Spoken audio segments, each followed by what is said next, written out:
What is up, guys? Nintenjoel here, once again, or for a lot of you, Nintenjoel here for the first time ever seeing a new video.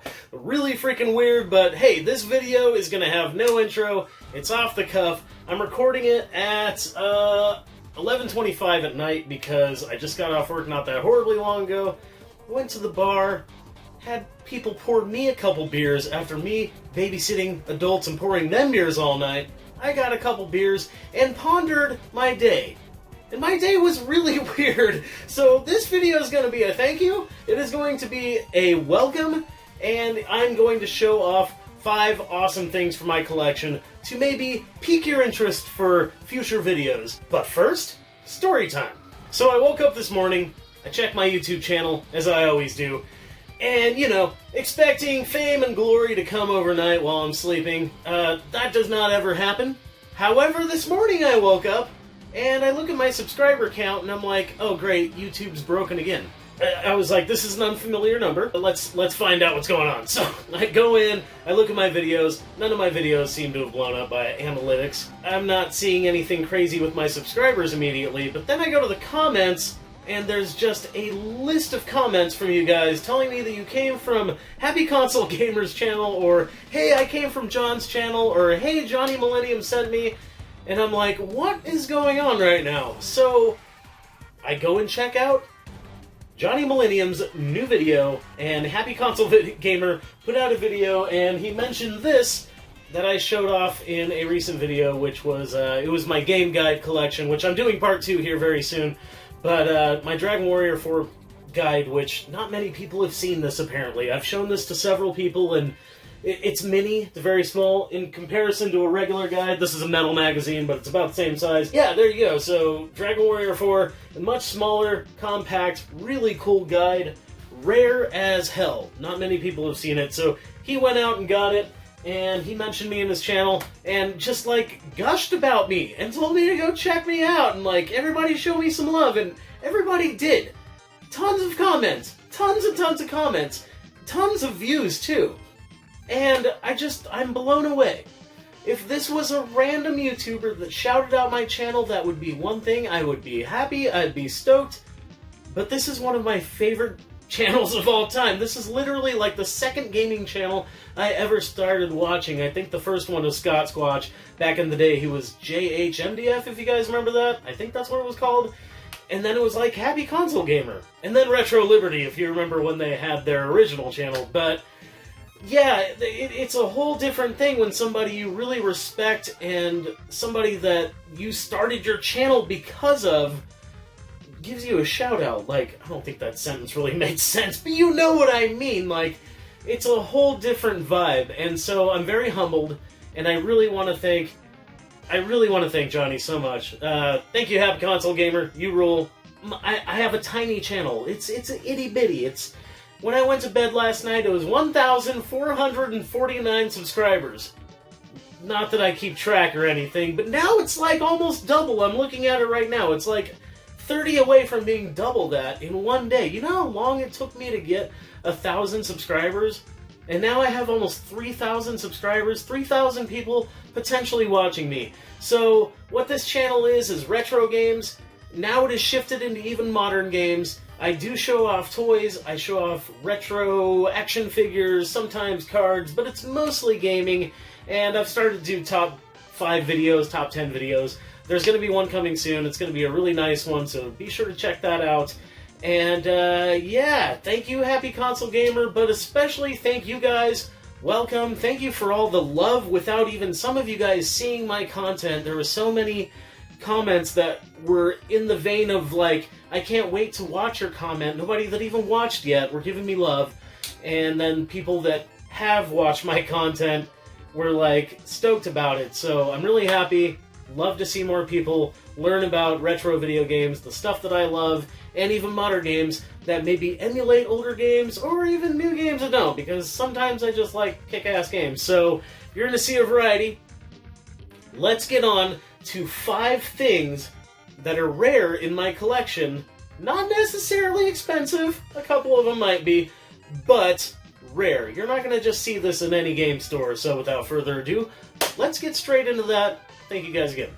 Okay, the first thing I'm going to show, Mega Man and Mega Man X Official Complete Works 25th Anniversary Gigantic Book. You could literally murder somebody with this. Well, maybe if it was hardcover, but yeah, this thing weighs a metric ton, and it's got all kinds of art from Mega Man through Mega Man 6, from Mega Man X to whatever Mega Man X ended with. I don't remember. 8?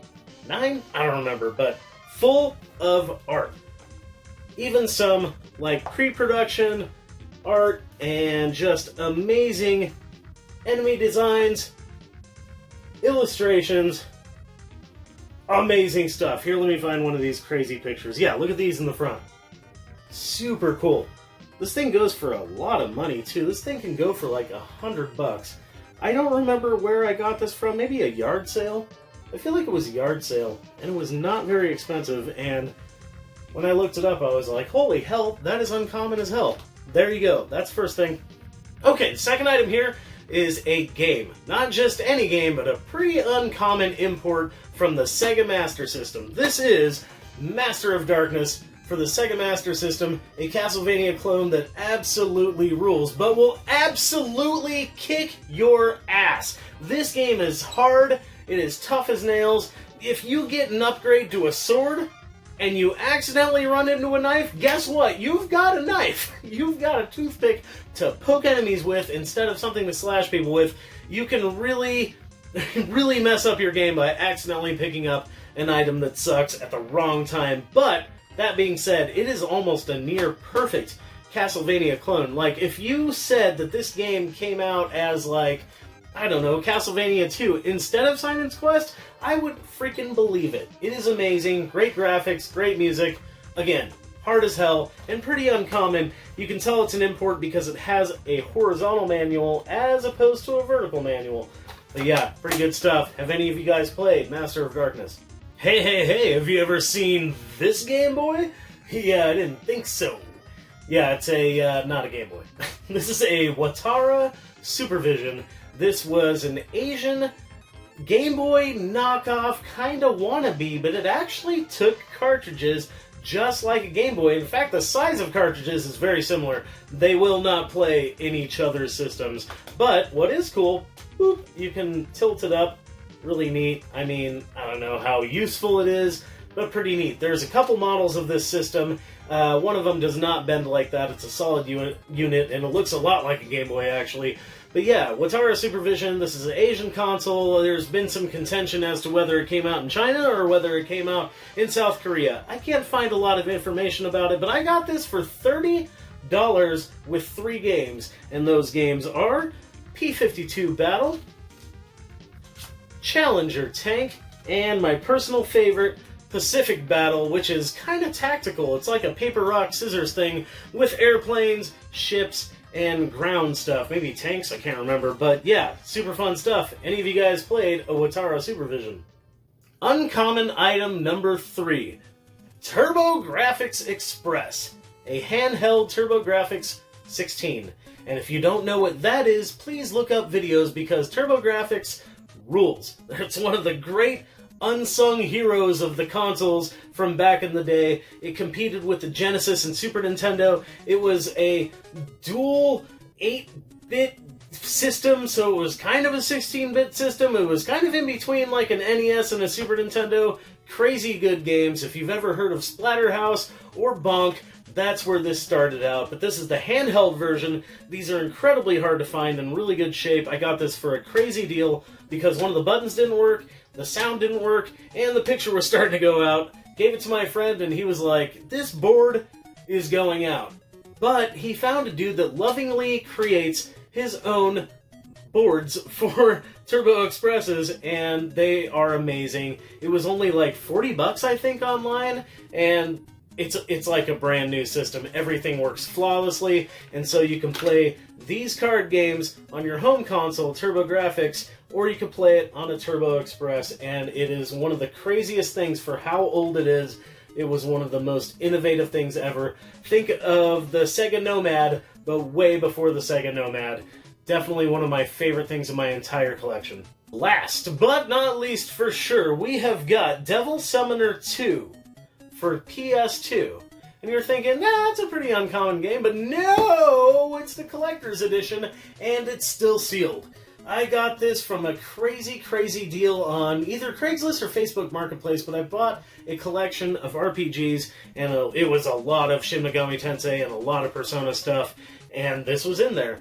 There's the seal right there, if you can see that. But yeah, seal's right there. It's got a plushie of Jack Frost. It's amazing. The presentation is crazy good. This is usually where it goes right here, but I figured I'd take it down and show you what is up because I love this thing, and I've only ever seen this once.